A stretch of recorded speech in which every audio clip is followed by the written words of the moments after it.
Welcome to One Thought at a Time with Ian Travers, where we get curious about what makes us tick. We're here today with a man who guides projects from start to finish, a conductor of journeys. Welcome, Jamie McKain. Good morning. Great to be here, Ian. Yeah, great. I mean, obviously we've spoken lots, but it's really great for you to come on the show and actually, we can talk about all things creative and thinking. So let's excellent. Well, I've been looking forward to getting involved with the podcasts. I've been enjoying listening to them, so now it's my turn. Excellent. So here you are in the studio. Let's start off then about telling us what you do now. What I do now? Well, I work a lot of my time with ThinkingitBetter. Really interested in not just bringing forward all the project management experience and knowledge I've got, but probably more broadly being able to help others. That's a real important thing to me. So bringing not just that project management, but attitude, behaviour and mindset into the way that people do the things they do. So tell us about your most recent project that you've been involved with. Well, one that you'll recognise, Ian, so working with DA Aviation. Bit of a surprise project for me. So it came with not too many requirements and at quite short notice when I was doing other work, which is, I suppose, the life of a project manager often. And so trying to build up an understanding of, we want you to deliver a whole package of training so that 6 or 7 individuals can pass a big PMQ exam at the end of it. And really just starting with a study guide and a textbook and going, well, that's the content. We've got to get people engaged and get them learning. And what do you think is the secret ingredient of getting people engaged and involved in learning and wanting to learn how to run a project properly? Yeah, I mean, it's interesting, particularly now that it's adults, and I mean, it's adults that we're dealing with, and the way adults learn is often quite different to children. They're less prepared to take big risks or do something silly which might make other people judge or laugh at them.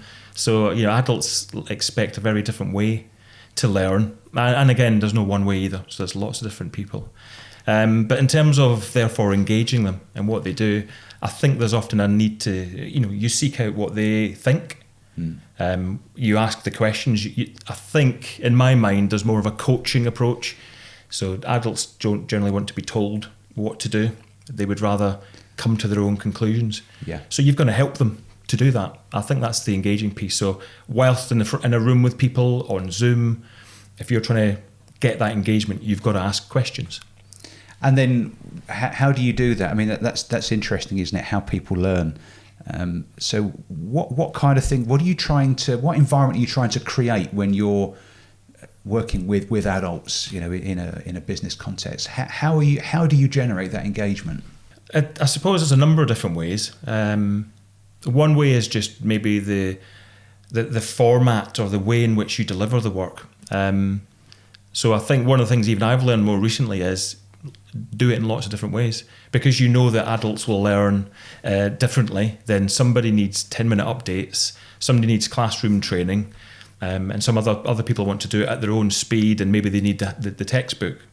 So I think it's offering up quite a broad way that they can pick and choose little bits of how they learn is an important step. Yeah. That's one thing I've definitely tried to do much more this time than ever before. Yeah.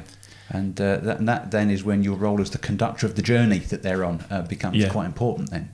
Yeah. It does, and what's interesting, I suppose, for me, one of the big learning points I had was, yes, I had a textbook of this is the content, but I started the journey without knowing what the end was going to be. And so trying to set out a way of working and what are the standards, how am I going to present this material, and how does that still leave me with opportunities as we go to build it further, broaden it out, focus in on one area, so it's kind of leaving that flexibility whilst still trying to stay true to the material that you're trying to cover. Yeah.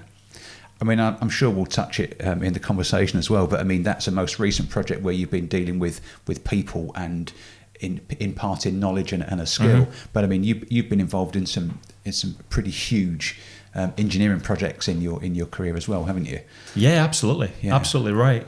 I think the ones that are most interesting to me are often the transformational ones. Okay. And I suppose by their nature, they tend to be pretty broad.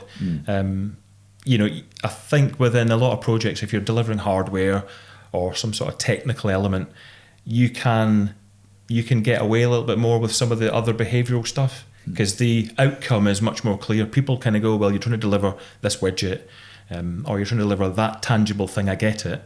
And so the journey is maybe easier. People have got the same insight as you. What I found whilst trying to do some of the bigger transformational ones was, how do you describe the outcome of the project when you don't know it yourself? And nobody knows it. There's no answer to this. There's just the destination is, we will have changed the way we work. That's really interesting. I'd never really thought of that before, but you're right, aren't you? When you're delivering a building, an engineering thing, it is very tangible, isn't it? But I'd not actually quite thought, as you say there, how you could almost get away without dealing with the behavioural side. Yeah, no, I like that. We'll come back to that in a minute. Let me just ask you, what happens when you're not working there? So what do you do outside of work? Well, I try and fill my days. I've got a family, and 2 fairly young children now. So trying to make sure that we're doing things which are interesting and exciting. Trying to soak up the experiences. As everyone always says, your children grow up fast. So trying to find the time to say, no, we're going to do something this weekend. We're going to go out tonight. And we spend a lot of time going to maybe concerts or theatre shows, because I love that stuff, but also it's a great way to spend some time, as a family, where we can all join in. So I love doing all that sort of stuff with the family. But I'm also quite focused in on my personal needs to some extent. When I left corporate employment, if you like, which is a few years ago now, one thing I realised was I didn't really spend much time even thinking about what I was doing. I kind of got in the car, commuted to work, I came back, had the commute back, I got back in the room, and I'd be like, well, now it's time for tea, and then we'd literally sit down for an hour of telly or something and go, whoa, like 9 o'clock, 10 o'clock, that's the day gone. And I think if you're not conscious of just spending a minute for yourself, or just going, what is it that helps me just recharge and go again for the day after, then over time that just drains away at you. So things that are big for me are music. I love music. I play the piano, I play the saxophone, not very well, because I used to do it when I was a kid, and it's kind of just sits in the box more than I play it now. But having a piano in the house and just being able to sort of sit down at any time of the day and just play something is, just clears the mind, just takes you to a different place, and then I could get back up to my chair and I can almost start fresh again from that moment. You recharge. Yeah. And if you found, since leaving the corporate world and taking more control of your time, have you noticed a real change in how you are as a result of that? I definitely have. Yeah, I definitely have, Ian.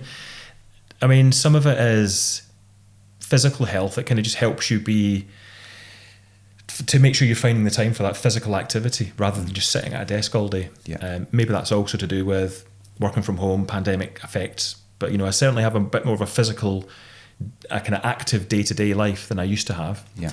But more than anything, it's that idea that if I spend time bit of thinking about myself, bit of thinking about my mindset, one of the big things in my life is kind of been thinking about cognitive bias, and particularly this idea of like negativity, the negativity bias.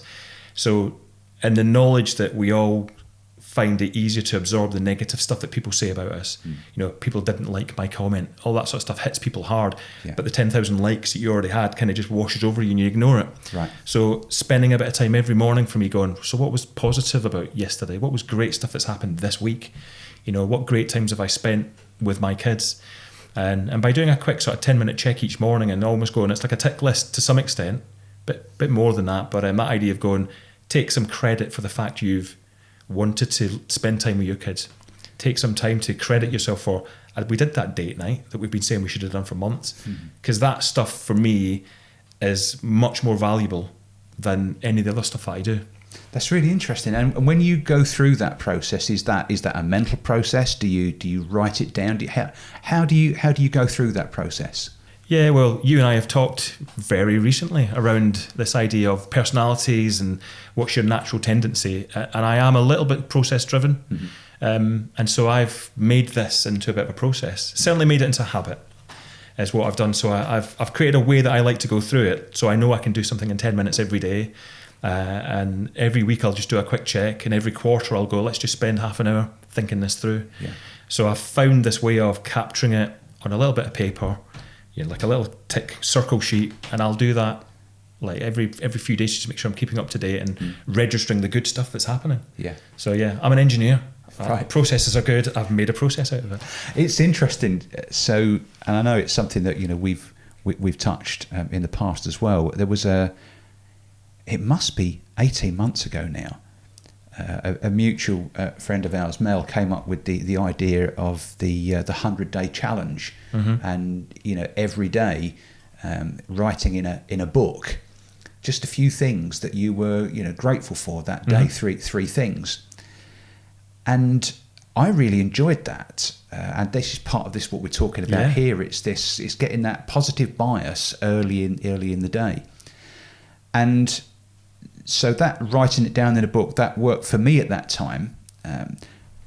But everyone's different, aren't they? And so sometimes now, rather than write it down, I will think it. So I think it's important, isn't it, to find something that works for the individual.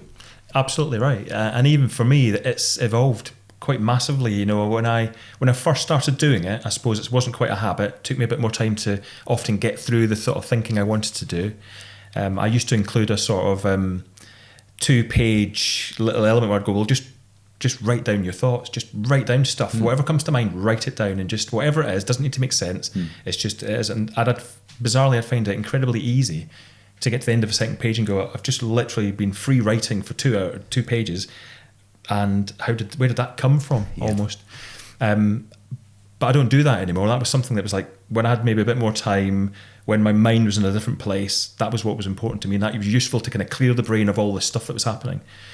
Whereas now, I'm much more focused in on, well, I know the bits of this that I want to work out of it, and I know that there's a bit more time pressure than I've had before, so I've got to find a way to do this. But it's like when people go to the gym, for physical health, do you go to the gym and go, I'm going to spend the next 6 hours here, and when it suits me, I'll do a few weights, then I'll sit down and have a coffee, then I'll go back swimming. You tend not to spend all day at the gym. You go, I've got an hour, I'm going to go to the gym, I'll do a 20-minute run. You figure out what you want to do, and again, I end up with a routine that I'll end up doing. But for people, I think, you've got a time pressure, so you've got to be able to fit in what you do, and so you evolve the process of whatever it is you're trying to run to fit those needs. I think we touch a very significant point here. I think the thing which there is no doubt about is maintaining this positive bias. Whether we call it, being grateful or whatever, but maintaining that positive bias is really important. But it can be, when you go looking for this stuff or it gets presented to you, it can be very formulaic. You must write this down in the morning, you must use this process, be mindful, meditate, all those things. And if you are process and habit driven, that probably sits with you really well. But if you're less, and you're maybe a bit more laissez-faire, or you're more creative, or it's got to be, to have a process can be a bit alien to you. So I think it is important to work it through personally and try and find some way of getting that, getting it done. There was a thing, I remember talking to someone a few weeks back now, it was at a race circuit actually, of mindful teeth cleaning. You've got a time of the day where you've usually got a mirror in front of you as well, so you can actually have a conversation with you, and that 2 minutes or whatever that you're cleaning your teeth is to use that moment to give yourself a talking to for that day. Or it can be, and it's a great thing from James Clear, isn't it, when he's done the Atomic Habits. He talks about having triggers in your day that you will do just naturally, and using that as a trigger to then go, well, now that I'm doing this, do something else, do something good. So even if it's a bad habit, whatever habits you've got, one that you will always do, so it's like open the curtains, use that minute to go, I've opened the curtains, my brain now has a habitual need to go, it's a great day. And that'll just set you up for the day in a way. Love that. Or brush your teeth, and brushing your teeth makes you trigger a thought process, 2 minutes thinking about yourself, or clearing your head. It's great because there's so many things that we must do every day. I mean, that's a great picture in my mind. Open the curtains, and what a great moment. You're almost like revealing the day, aren't you? And take that moment to say, okay, let's check in here. And habits are something that you do naturally by their very nature. So being able to find a way that you just build it into your life. And we were talking about the project earlier with DEA. That's something that I've spent a lot of time with them. So yes, let's do the textbook. The other half of it is, so how can we help you build good study habits? You're going to be sitting an exam in a number of weeks. That exam is now online, so that's different for everybody. They're going, you've got to set up 2 cameras. You've got to have an ability to show the room so they know that you're not putting textbooks on your lap and things. So, I've started saying to them, so why don't you revise in that space? Why don't you set up that space as if it's going to be your exam? Because when you sit down that day, it'll just be a habit to go, this is a great place to study. And this is where I do my PMQ. Yeah. So making it easy for people to do that sort of stuff and have those little habits is something we can condition and build in every day. I remember having this conversation with people during the multiple lockdowns that we had here in the UK as well, about when you're sharing a workspace, if the kitchen table is the home teaching and it's the eating place and it's the workplace, is just having some kind of trigger or cue that switches between those roles. Yeah. Location's a big one. I think I read it, I think it might have been James Clear again, or it might have been Charles Duhigg did a big thing on the power of habit. And location is a critical one in there. So if you've ever walked around a house, gone somewhere to get something and gone, oh, what was I coming here for again? If you go back to where you were and the location where you had that memory, it'll be a primer to you, it'll come back to me. So yes, we know the one around, it'll come to me, it's in there, it will come to me. But if you go back to where you were, it's probably even more likely that it'll just come back quicker. Because the trigger will be there. The location is the trigger, yeah. So, but little things like that are critical. So we're all subject to habits that we may or may not like. We're all subject to loads and loads of cognitive bias, which we're completely unconscious of and may be helpful or not in our lives. And I just think raising your level of awareness to these things is great. So if brushing your teeth in the morning helps you just raise your awareness to, I should be thinking about something at this point in the day. I should be giving myself a bit of a positive view of the day. Then use that trigger because it comes for free. Brilliant. I love it. Let's just take a step backwards now and just tell us, how did you arrive at what you're doing now? So take us back as far as you want and just navigate for us the Jamie McKain story up to this point. I mean, really briefly, we could say, everybody all got to school, or came through university, very quickly got a job. I was working at Rolls-Royce. It was a local company in a way. I was at university in Glasgow, so going to somewhere just outside Glasgow to work was a great opportunity. And this is Rolls-Royce aero engines as opposed to... Yeah, that's correct, yeah. So, I kind of almost unconsciously stepped into all these sort of things. I did well in my exams. Yes, I put the effort in, but I did well enough to get to university. I did well. I came well enough to have a company like Rolls-Royce be interested. But I kind of just went into corporate life, and I just went into that. There's loads of learning comes from it. The stream runs fast, I think, when you're in a corporate world. So you just kind of go with the flow with a lot of it. So it's kind of like 15 years past. And I'd done tons of stuff. I worked in Brazil. I worked in Bristol. I travelled up and down the UK. I went across to Europe. Aerospace industry gives you enormous opportunity to go out all over the world and do all sorts of things. But after about 15 years, I suppose, I started to have sort of thoughts around, is this really what I want to be doing? And did nothing about it. I had those thoughts, but did nothing. And then in 2014, I fell really, really unwell. I had 3 to 6 months of what I thought was really serious food poisoning, but obviously food poisoning doesn't last that long. So I ended up in hospital, first time since the day I was born. I was in a hospital bed, and they very quickly diagnosed me having lost about 3 stone in weight, having been unable to get out of the house.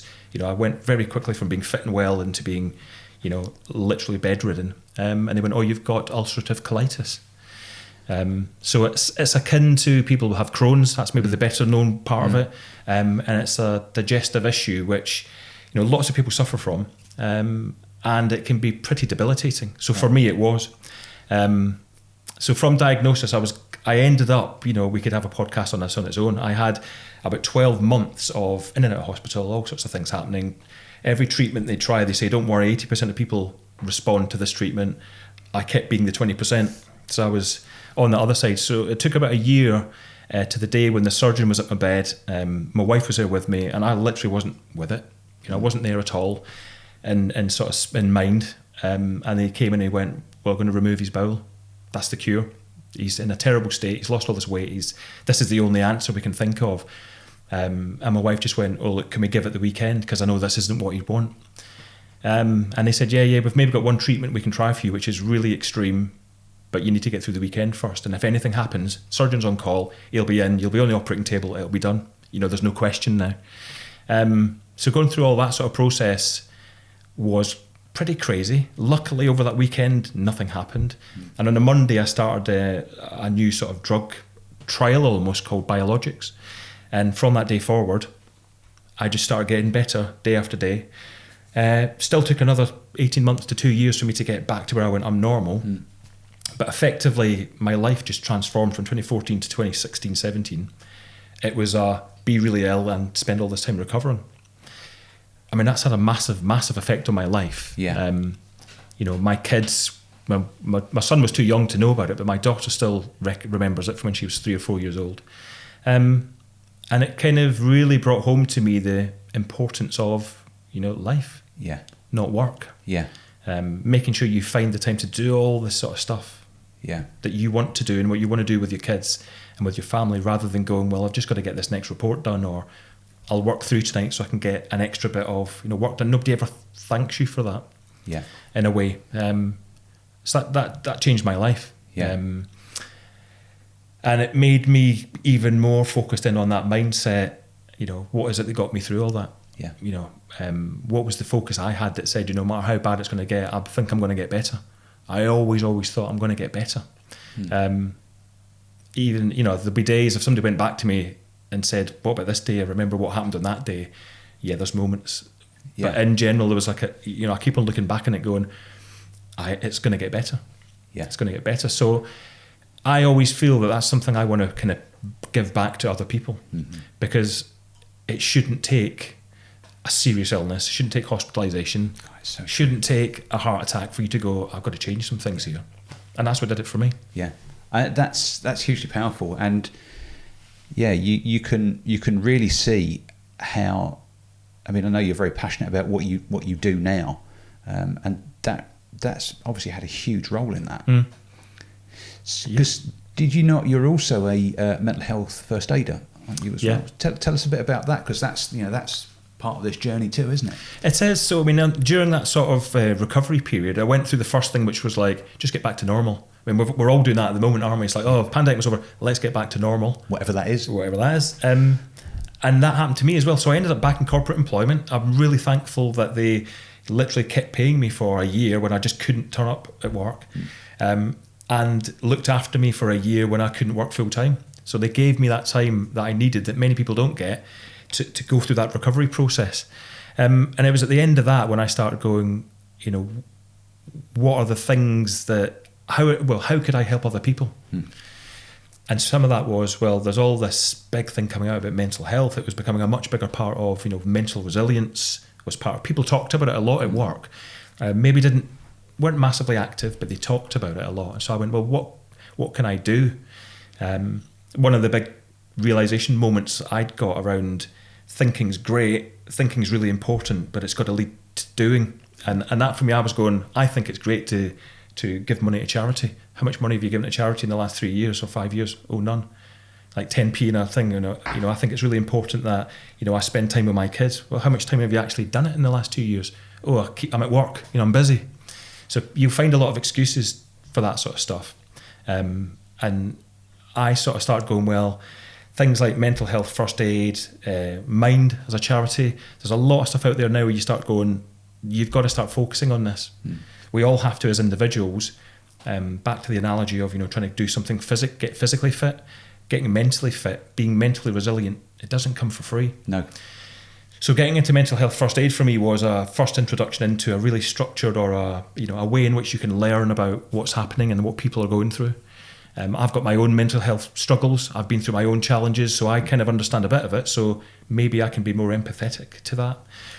But you know, I've not had depression. You know, I've not had psychosis. I've not been suicidal. And people that get those, you know, people are in those spaces. You've got to be able to be there for them. You've got to be, even if you don't know them. It's the old finding somebody on the railway station platform, and you just think they're acting odd. You know, go and speak to them. Because that's really what some of the mental health first aid stuff is trying to do for you. So just be aware of it. So I'd probably bring out the one thing that particularly on mental health first aid does, you know, back to my maybe a need for a roadmap, or it's comfortable for me. They talk about this algae approach. And what that's trying to say to you is just have almost like a mental prompt. So assess the situation, what's happening. Listen, and try and listen to what the person's saying, but listen non-judgmentally. That's really important. So you're not going, you sound like you're crazy, I'd rather not be here. which might be your natural response. You then move on to G, where you're looking at, can you give some sort of advice or guidance? I mean, I suppose it's not really advice you're trying to give, but can you give support? Can you give something to them so that you're aware of the situation and you're with them? And then the 2 E's at the end are around encouragement. So it's like encouraging them then to go and seek professional help if that's what's needed, or self-help if that's something they can do. Yeah. I mean, the one thing for me in terms of that whole mental health first aid thing is it's focused quite a lot by its very nature on some of the more serious mental health issues that you can deal with. And I suppose where most of us spend 99% of our life is in spaces where people might be suffering that, but it won't be obvious. And actually people might be suffering something, but it's probably not those extreme cases. It might be you're starting to suffer from some things which may lead to depression. So let's try and deal with that, and let's be aware of that before it happens. So that's the kind of space I find quite comfortable to be able to work in now. So be aware of the sort of the areas of mental health issues where we can get to, but by just having a focus on mental wellness and mental health, then you can do something to stop people ending up in that sort of worst case situation. I think this is an under talked about area, because mental health, when people talk about it, they think about the more extreme ones, as you've said, depression and and this kind of thing. But I think if I really reflect on it, I don't think I've met anyone who hasn't had or is having some kind of mental health issue. And that doesn't mean that they're crazy people, but we all have this pot of stuff we're able to deal with on a daily basis, and it might be remembering to buy this, get the car serviced, cut the grass, post that birthday card, right up to go and check in on an elderly relative, up to worry about health issues. And we've all got that pot, haven't we? We do. And each of our pots are different. And it may only take one thing, someone cuts you up on the road, or someone doesn't hold a door open for you, and suddenly you're faced with all sorts of stuff going, because you're suddenly overwhelmed. And those are those habits that you don't recognise. We wouldn't even call them habits, but no. Your reaction to somebody cutting you up is a conditioned way in which you respond to those situations, because for some reason shouting it in the middle of your car or beeping your horn is going to fix something. Yeah. Maybe it does for you. You go, I've released that tension, now I can move on. Yeah. But certainly the whole thing around, at what point do you hit enough tension or pressure that you go, right, I need to stop and think differently about this. The thing for me, funnily enough, in the middle of all my recovery from ulcerative colitis, was they went, some of it's genetic. You've got no control over that. Yeah. So we all know what we should do with things we can't control. You've got to just let them be. Yeah. There's a bit which is around it's your diet and your conditioning and the environment that you live in.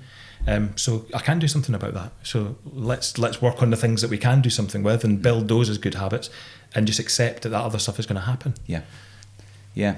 And I suppose it's wouldn't it be great if we all spent as much time looking after our mental fitness as we did over our physical fitness as well. Yeah, absolutely right. And I've found, like I say, 10 minutes every day for me. And it works quite well with some of this new modern sort of technology. So I do it on paper. Like you said, people like to do it different ways.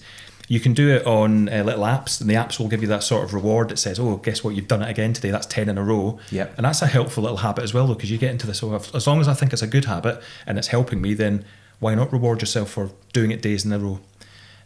But the sort of look at the work, the way you deal with when you stop that one day is the important thing, though.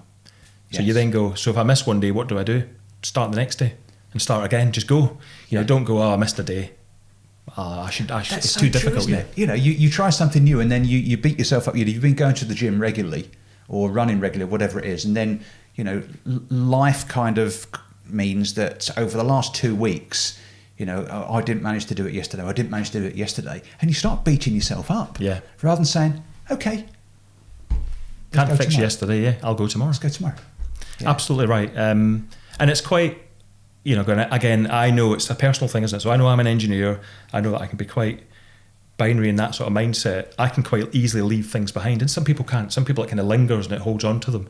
So again, I'm not going to tell somebody how to be better or change the way that affects them, but you do need to try and help people figure out, well, what are the triggers that are causing these things to happen, and now that they've happened, what can we do to help you find a way that you can cope and manage that situation and move on from it. You know, maybe it's a positive and a negative. I'm incredibly fortunate to have something that allows me to sort of just move on very quickly from stuff, but it also leaves other people who can't do that looking at me going, has he just not realised what's happened? I'm going, I'm off. Yeah, it's interesting. So let's just take that whole journey now and all that stuff. I mean, what a great set of experiences. But now bringing it up to present day, this is going to inevitably play out, isn't it, with the way that you are with your children. Mm-hmm. So do you know, you're a musician, your children are into music too. Do you find a lot of the stuff that you would lead projects and processes with, does that play out with, you know, Jamie the dad? Yeah, it does. I mean, I've had a passion for music for my whole life, and I just find it's been a useful thing on so many fronts. Not just, we've talked earlier around its mental strengthening and resilience it gives me, but also even things as simple as, you know, my son, when he was 4, started playing the piano. I mean, I didn't start till I was probably almost in my teens. It's just something I wanted to do. I liked music. I started. So I kind of got him started much earlier, let him just play on the piano. But, you know, if you look at things like, well, time signatures, composers and stuff, they can learn maths and English and history through, they think they're doing music, they're learning everything else, all the context that goes around it. Yeah. So that stuff I found was great. And I kind of wanted to give, if nothing else, is that passion for music, because I know it can give so much more. Yeah. I listen to so many people in their 30s, 40s, 50s and 60s going, oh, I wish I'd learned a musical instrument. I wish I could play something. And the answer is always, well, you can start now. But obviously it's for people that started even earlier, it's something I can sit down at a piano and you go, what tune do I want to play today? I can spend an hour just playing different things. So that's just another, as part of my mental wellness, isn't it? So that's the thing I want my children to have. I don't want them to be the world's best pianists. I don't want them to necessarily have a career in music, but I want them to be able to have music in their lives. So that's a key thing for me. But I think the other part for me is maybe the stuff that we sort of do on mindset. You know, I can't help myself but try and just, without preaching about it, but try and give them a little bit more of that mindset about going, well, why are you thinking that way? You know, asking them questions about, well, what else do you think you could do in this situation? Yeah. Just trying to get them to go, you know, you don't need to squabble and react, and, you know, you need to have this ability in your life to just have a bit more of a positive outlook in life. Because more so now than ever, I'm certainly finding, if you look at, you know, the teenagers that are coming through that have been exposed to social media, there's good stuff, but all the ills of that, if they haven't also had somebody trying to say to them, again, negativity bias, those 10,000 likes are great, don't worry about the one where somebody's giving you nasty comments. You've got to be able to walk past that sort of stuff and focus on what you're grateful for, sort of stuff. And if you do that, if you can get the balance, then actually that's fine. Just don't get lost in a little bit of bad news. It's interesting, isn't it? Because on that as well, I mean, there has been an experience with a group of people that I'm dealing with at the minute, and we've got this very, very talented young Carter, and you know, he's been exposed to some bullying, people saying some pretty horrid things, but he's brilliant. You know, he's brilliant. He's very, very talented, and fortunately, he's surrounded by people who are supportive. But the chink in the armour that one bit of bullying does, that, you know, it's almost like that's the kryptonite, and it's easy to forget all that other stuff, which is why it's so important, isn't it, to keep focus, keep that positive bias. Yeah. As much as you possibly can. Yeah. And I think, like you were trying to say earlier, it's not this sort of idea of like toxic positivity and just positive for all situations all the time. Even when people are telling you really awful news, you kind of got to be aware of the situation. But it's that ability to sort of stop yourself before you go down the plug hole of, oh, everything's terrible. You go, no, stop. Let's just look at the facts. Let's look at what's happening. Let's look at that one comment. Let's look at the other ones which are good. Just find yourself a way to sort of disconnect yourself from your mind, which might try and take you there. And it's okay not to be okay. Yeah, absolutely. And that's the thing. For me, it's more about awareness, isn't it? You know, if you are aware of what's happening, then you can stop yourself before it becomes harmful and difficult. And I suppose what we do with things like mental health first aid is realise that some people don't know or can't sense that boundary. Yeah. I suppose I often think about how often do we eat an enormous meal and then we just keep eating and eating and we go, oh, I think I'm pretty full now. And you know you've eaten way too much, but you just keep eating, and then somebody brings dessert and you have more, and you knew ages ago you'd had enough, but your brain, the connection between your brain and your digestive system is pretty slow. So you've gone on and just eaten way too much. I think it's the same with a lot of other things. You know, your brain is quick in terms of its reactions to physical things, but it will let stuff deteriorate, it will let stuff happen, and you just kind of lose control of it. And then that's the bits when it gets to a point where you go, well, I've just now got myself into needing medical attention and care. Yeah. And it's just drifted without me really knowing. And that could be, you know, that you're doing something physical that you know isn't good for you, but you're going to keep doing it, or something which is, you know, mental bias. You know, I'm going to keep scrolling, and I know it's not making me feel good, but I'm going to keep scrolling. You know? Or when, that's another habit, isn't it? So when you realise you've been scrolling for a period of time, it doesn't matter how long it is, and you go, oh, wait a minute. First of all, the awareness of going, I've been scrolling for quite a while, use that as a habit to go and say, well, actually, I should go and do something different now. Let's go in there. Let's go and go for that run that I should have done. You know, so if you, again, like brushing your teeth, if you're always on social media and you want to do it every day, that's fine, but give yourself a little reward at the end of it that goes, now that I've done this for 5 minutes and I'm aware of it, go and do something good. That's brilliant. We could talk and talk and talk, but I'm conscious of time, so I'm going to ask you the final question. Sure. Which you'll be familiar, having listened to the other podcasts, so you might have had the advantage of being able to think about this. So, Jamie, let's assume that we've cracked time travel. And with all this journey that you've been on, imagine now you can write yourself a note and put it in a sealed envelope and leave it for your younger self to find somewhere. What would you write to yourself? Yeah, I mean, it's funny. It's the sort of thing I have thought through before, but not maybe in that as a question like that. One thing I look back on so many times now and go is almost confidence. Have more confidence in yourself.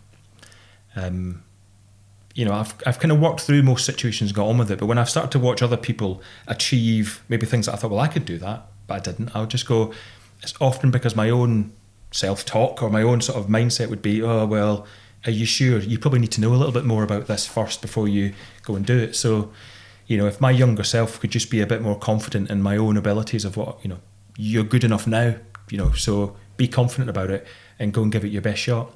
You know, so step into those situations and go and do those things rather than not doing them. And it would probably take, there's lots of situations in my life where I did take the opportunity. Going and working in Brazil was a time when I did that, but I still think there was so many other opportunities and just day-to-day things that happened around me where I would just let it go. You know, I suppose it's like being in a classroom and somebody goes, you know, which kids put their hands up and which kids don't. You know, yeah, I suppose don't put your hand up. Certainly not first, you know. Yeah. Let others go first, and then you come in at some point when it feels like you know what's going on. I just go for it. So your note would be more confident. Yeah. Be the person who puts the hand up. Yeah. Yeah. Jamie, that's brilliant. Thanks ever so much. It's been a pleasure. Great to talk to you, Ian. So this has been One Thought at a Time with Ian Travers and our guest this time, Jamie McKain. I hope you've taken something positive from the show today. If you'd like to reach out to Jamie, our guest today, you can find Jamie McKain on LinkedIn. If you'd like to reach out to the show, you can find us on TikTok and on LinkedIn and on YouTube and on Instagram at ThinkingitBetter. Please rate and share the show. It really goes a long way to helping us find and reach out to others who can get something positive from this. Thank you for listening, and we'll see you next time.